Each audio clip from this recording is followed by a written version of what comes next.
Today, we're going to demonstrate how to preload push side arm for an EM cam closer. Prepare the door for closer.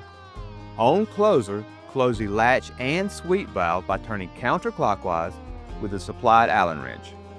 Place the spline in the arm per instructions and supplied hardware.